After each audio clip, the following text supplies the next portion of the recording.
I nearly outsourced this introduction to my son, who'd have everyone know that I like dogs and singing and have nice hair and nails. I like dark chocolate and sparkly things too. I've always championed the underdog, and living with difference has only reinforced this.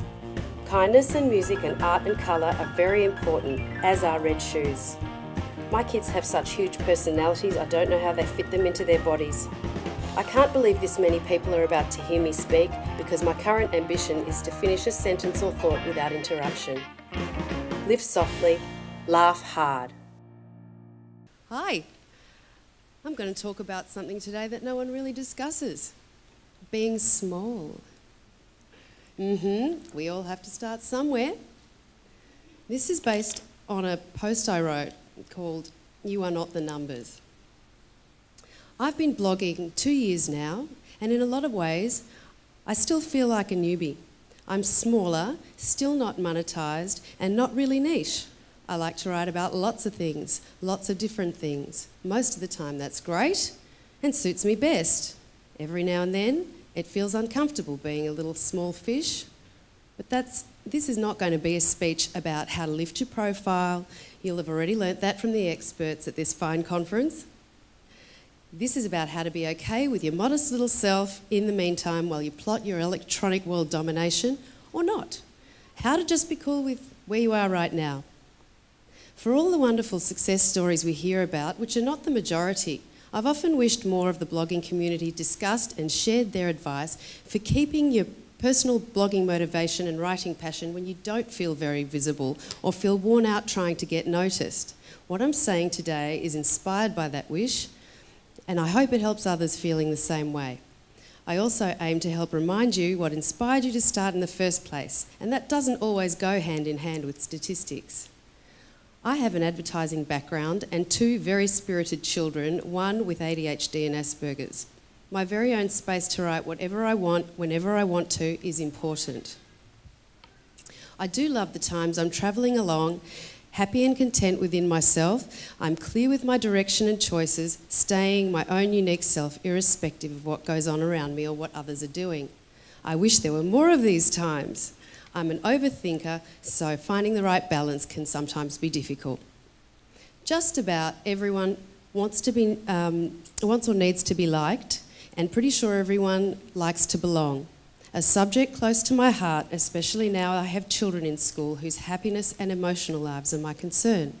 Peers can be so influential in how we feel about ourselves, our direction or achievements. We bloggers live with and on social media. It's too easy to compare ourselves or worry what others think. While overseas recently, I was almost cut off from my usual connectivity. It threw me. I missed it, and everyone on the other end. There was the guilt of not blogging, fail. There were moments of worry about being forgotten and wondered if my absence was felt. Sure enough, when I stopped paddling, it went quiet. But surrender is liberating too. The lack of dependency and obligation to be on all the time was a relief. And that was handy because I was actually meant to be with my husband enjoying a child-free holiday in New York. It forced me to be present and experience the moment, thank you, universe. And besides, I could always write about it later. Spurred by a tweeter admitting to these kinds of social media anxieties, Kerry Sackville wrote a post called "Do You Care What Others Think?" Kerry's post prompted my thoughts and this, my comment on social media status. I think the whole thing is made even more difficult because your online position appears to be quantified everywhere you look. Facebook numbers, your page likes, how many friends you have, Twitter how many followers, your blog sidebar how many Google friends or subscribers. It's almost all laid bare for others to see and or compare. There was once a time when we only ourselves could count who our friends and connections were as we saw them. This is the new world our kids are growing up in. It's helpful to be frank here and remember we won't all connect with everyone we meet or read either, nor will we always have the time to read, comment or like everyone else's comments. Comme ci, comme ça. Kerry's reply struck a chord too. But what the Twitter feed and, what the Twitter and Facebook count doesn't show is the number of true friends who actually care about us. Again, it's all just perception and a very complicated world we live in. Social media numbers give us absolute indication of movement on all our accounts, plus blog hits, comments, subscribers, and all the rest. Social media numbers up. Good. Yay, I'm popular today. Down. Oh my goodness, I just lost a follower. Was it the Twitter gremlin? Was it them? Surely not. Oh God, I just lost a liker. Don't go! Why, oh why, did you leave me? Was I not sweet or witty enough? Oh God, was it all the cat pictures? Stats can take you over if you let them. Today, I've been unfriended by a friend on Facebook. No longer a friend.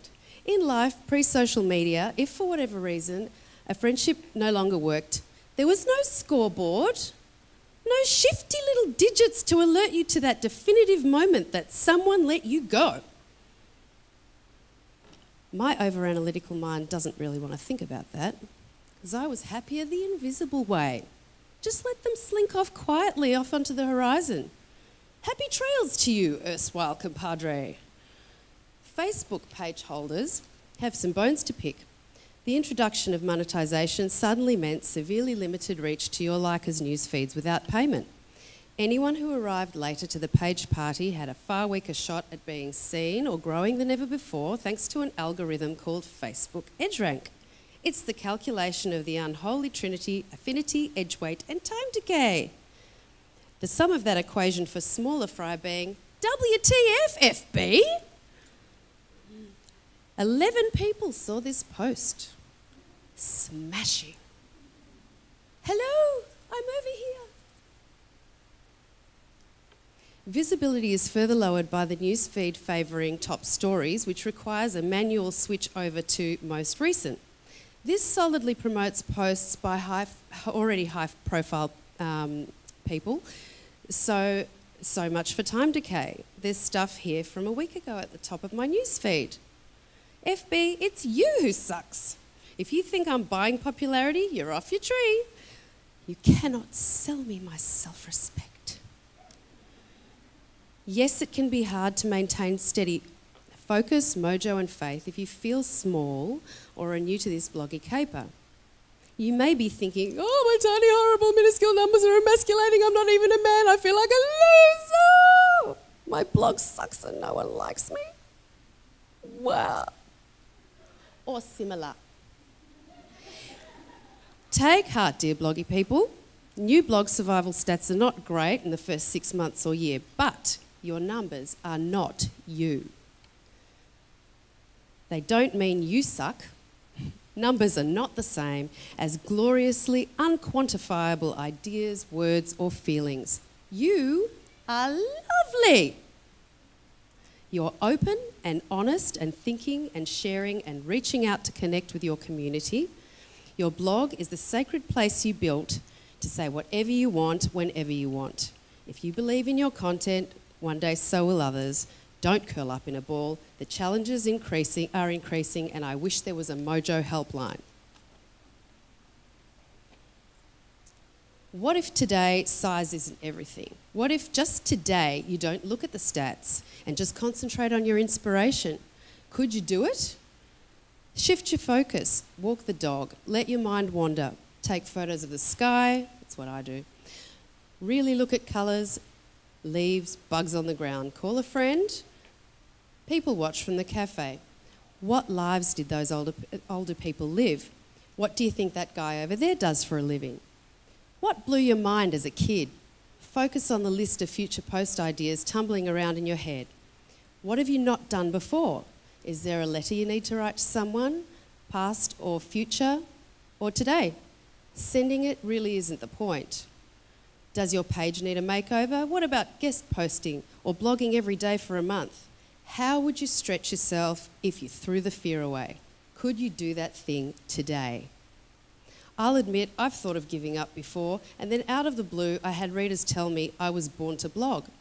Luckily, the majority of the time I can remind myself numbers do not define me as a person and remind myself why I started writing in the first place.